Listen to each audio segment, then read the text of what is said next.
Alors, si vous nous suivez, bonjour d'abord.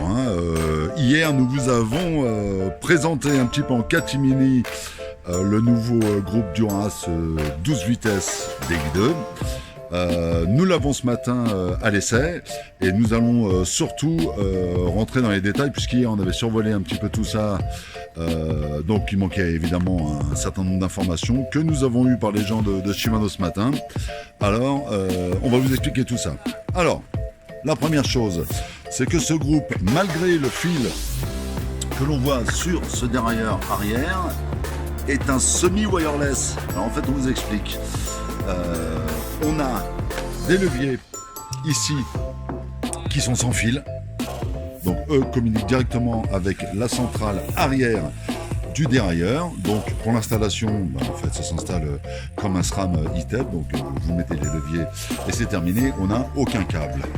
Ensuite, ce qui est intéressant, regardez, le dérailleur avant n'a pas de batterie. Le dérailleur arrière n'en a pas non plus.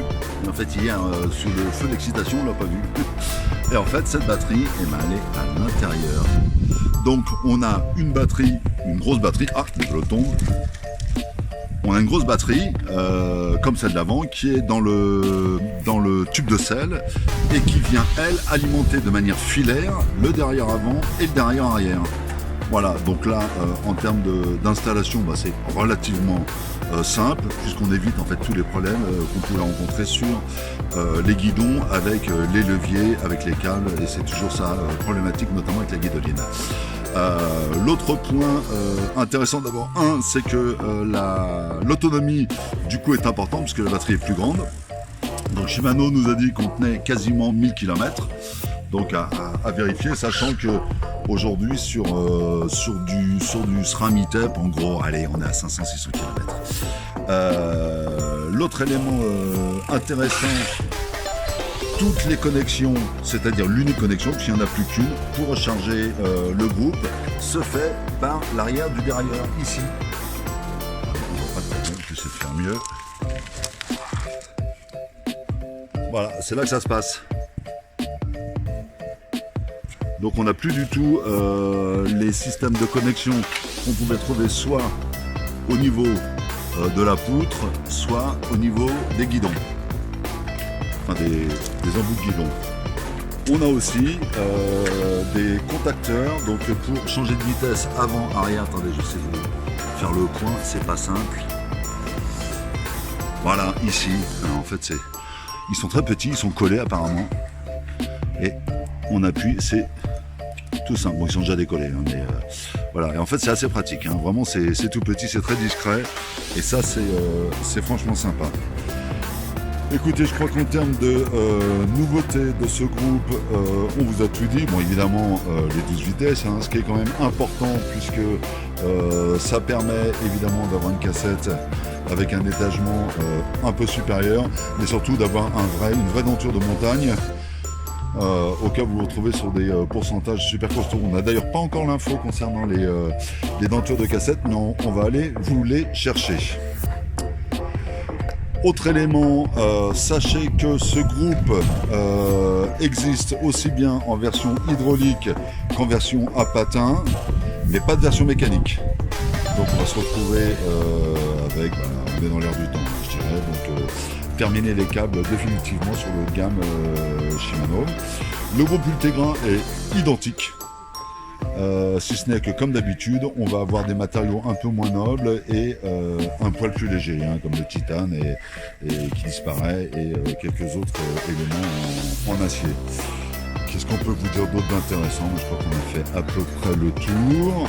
Au niveau des disques, on n'en a pas trop parlé. Bon, le rouge, on en parlera aussi plus tard. Écoutez, maintenant on va monter dessus. Alors évidemment, le vélo n'est pas à ma taille, je suis sur du plat et je suis habillé en ville. Donc l'idée, c'est plutôt de prendre un feeling avec le système de fonctionnement de ce groupe. A priori, il est très très onctueux, ce que vous pouvez voir jusqu'ici. Et je pense que ça reste un peu dans la logique de Shimano, qui a toujours été très fort à ce niveau-là.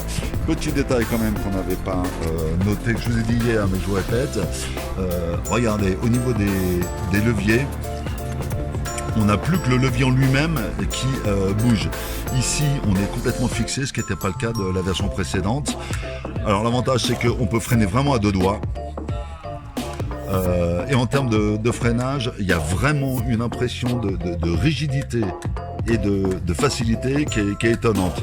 Mais je pense que le plus important, c'est le travail qui a été fait sur les deux manettes, puisque on se retrouve avec des manettes qui sont bien plus importantes que ce qu'elles n'étaient sur la version précédente. Et de plus, elles sont différenciées de manière plus sensible. C'est-à-dire que même au toucher, on sent qu'on n'est pas sur le même. Donc ça évite les petites erreurs qu'on peut faire assez régulièrement. Donc ça, c'est quand même très pratique. Et puis pour le reste, je crois qu'on vous a tout dit. Donc maintenant, on va aller faire un tour. Bon. Et bien me voilà sur le Duras 12 vitesses semi-wireless Shimano. Alors, vous parlez d'un test là, c'est un peu compliqué. Surtout que le vélo, en gros, je pense qu'il irait parfaitement à mon fils, le petit. Je crois que si j'ai un 54, c'est le bout du monde. Mais c'est pas ça l'objectif en fait. Hein. L'idée, c'est d'arriver à vous dire précisément comment fonctionne le dérailleur, son bruit, etc. Alors, premier point. Le premier point, c'est qu'il n'y a pas beaucoup de différence en fait. C'est plutôt ça. Je sais pas si vous entendez changer de vitesse. C'est d'une douceur absolue comme d'habitude. Ouais, c'est très très doux.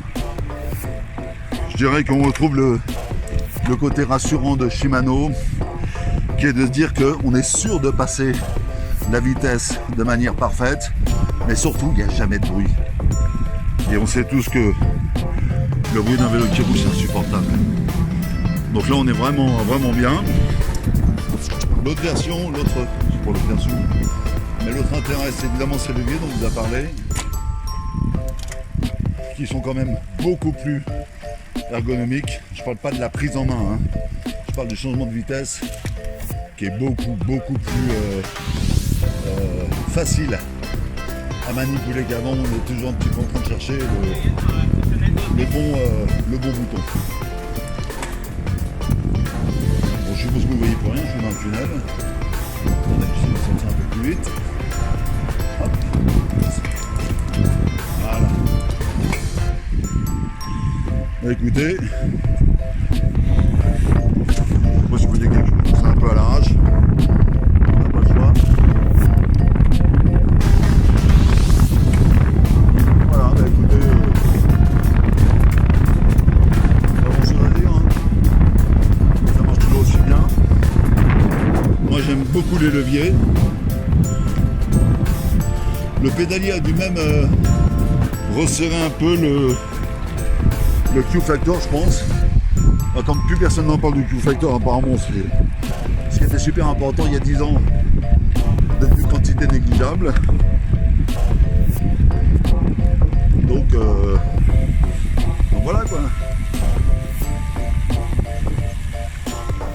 Voilà ce qu'on peut dire. Écoutez, je crois que j'ai fait le tour. Je vous l'ai dit, hein, ce nouveau groupe surprend un peu parce qu'il est semi-wireless. En fait, on a explication. Ce qui se passe, c'est que pour une fois, Shimano n'a pas pu avoir la patente des batteries sur les composants. Ça appartient aujourd'hui et à Campagnolo et à SRAM. Et apparemment, ils ne veulent pas vendre. Donc Shimano ne peut pas depuis des années finalement avoir un groupe électrique sans fil classique. Donc ils sont rabattus sur ce système qui leur a permis d'avoir une seule batterie, l'ancienne, et de mettre en place ce système-là. Donc ne confondez pas un choix technologique d'un côté et une obligation légale de l'autre. Au final, pour les utilisateurs, ça ne change strictement rien. Si ce n'est qu'il ne faut pas qu'il y ait de pépins sur le derrière-arrière parce qu'il n'y a plus qu'une batterie. Et puis sinon, ça va être au montage ou derrière, il y aura encore un peu de boulot. Mais à l'avant, on arrive au problème principal puisqu'on est en wireless. Voilà, bon, on espère que ce micro-test vous aura servi.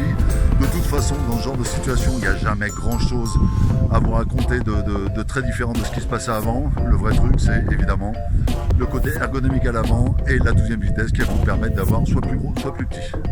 Ok, allez, on vous laisse dans la campagne allemande. Et à la fin de mon tour test from Friedrichshafen.